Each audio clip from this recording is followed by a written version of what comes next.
Ketua DPR Ade Komarudin mengaku siap menerima keputusan partainya yang ingin melakukan pergantian antara waktu posisi Ketua DPR RI ke Setia Novanto. Ade mengaku sebenarnya ingin memproses sendiri pergantian tersebut sesuai aturan, namun ada kendala yang tak memungkinkan hal itu.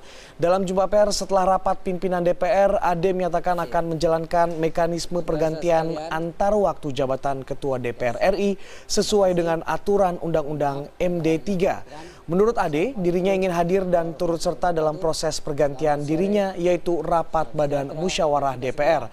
Namun forum rapat pimpinan telah memutuskan rapat BAMUS digelar Selasa malam. Ade sendiri mengaku tak bisa menghadiri jika dilakukan malam ini karena harus berangkat ke luar negeri untuk pengobatan.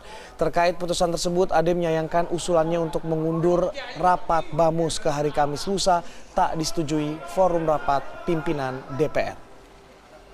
Nanti ada dan tidak ada saya tetap berlangsung. Saya tidak tahu nanti apa hasilnya. Silahkan, karena sekali lagi saya sudah minta kebijakan tapi tidak dapat kebijakan itu. Ya apa boleh buat. Saya tidak tahu kenapa kebijakan itu simpang siur semua alasan yang ada. Biar publik yang menilainya, biar bukan saya yang tidak mengatakannya. Saya tidak mau ikut campur soal simpang siur segala macam isu yang ada. Saya tidak suka intrik. Saya ingin negeri ini mengembangkan ide dan gagasan, bukan mengembangkan intrik dan isu yang destruktif. Kita ke gedung DPR RI Jakarta dari Rifana Pratiwi di sana. Selamat siang Rifana, ada perkembangan apa di sana jelang pergantian Ketua DPR?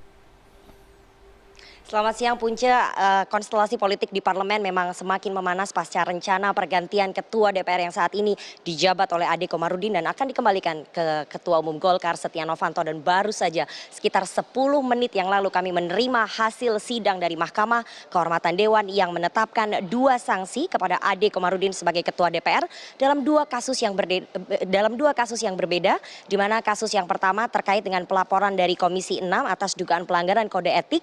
Di situ Ade Komarudin diberikan sanksi ringan dengan teguran tertulis. Sementara ini yang menarik Punca untuk kasus yang kedua yang dilaporkan oleh Badan Legislasi DPR terkait dengan lambatnya pengesahan rancangan undang-undang tembakau, dan di situ memang Ade Komarudin diduga melakukan pelanggaran kode etik dan ada sejumlah laporan-laporan lain dari Balek dan itu merupakan akumulasi. Akibatnya Ade Komarudin diberikan sanksi diberhentikan langsung oleh Mahkamah Kehormatan Dewan sebagai Ketua DPR.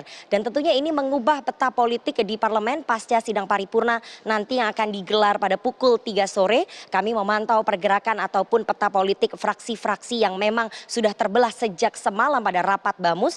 Ada catatan kami yang setuju agar Ade Komarudin ini segera diganti oleh Setia Novanto atau dikembalikan posisi Ketua DPR kepada Setia Novanto. Ada fraksi Golkar, kemudian fraksi Gerindra, fraksi PKB, Hanura dan juga Nasdem. Sementara untuk fraksi-fraksi yang menolak atau meminta untuk mengulur waktu sidang paripurna adalah fraksi dari PDI Perjuangan, Demokrat, PAN dan juga PKS. Sementara untuk fraksi P3 sampai saat ini belum diketahui apa sikapnya, baik menolak maupun menerima. Dan saat ini kami sedang memantau sebetulnya di mana keberadaan dari Ade Komarudin. Berdasarkan informasi yang kami dapatkan dari staf pribadi, Ade Komarudin saat ini sedang berada di Singapura untuk menjalani second opinion atau mencari pengobatan atas penyakit yang sedang dideritanya. Dan informasi lain yang kami dapatkan dari sejumlah petinggi fraksi bahwa akan diadakan rapat pleno fraksi pada pukul 1 nanti, di mana seluruh fraksi, ada 10 fraksi akan memberikan pengarahan kepada 560 anggota DPR terkait dan nanti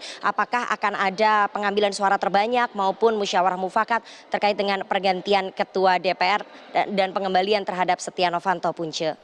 Oke, Rifana, seperti apa sebenarnya kans dari Setia Novanto ini untuk akhirnya menjadi kembali Ketua DPR RI menggantikan Ade Komarudin?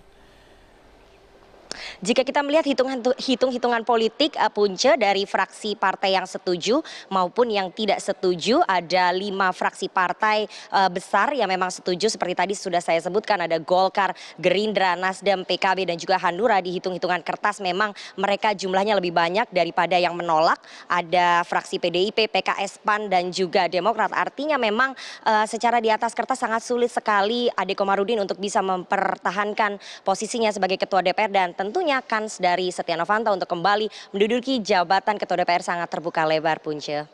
Baik, terima kasih Rifana Pratiwi atas laporan Anda langsung dari gedung DPR RI Jakarta.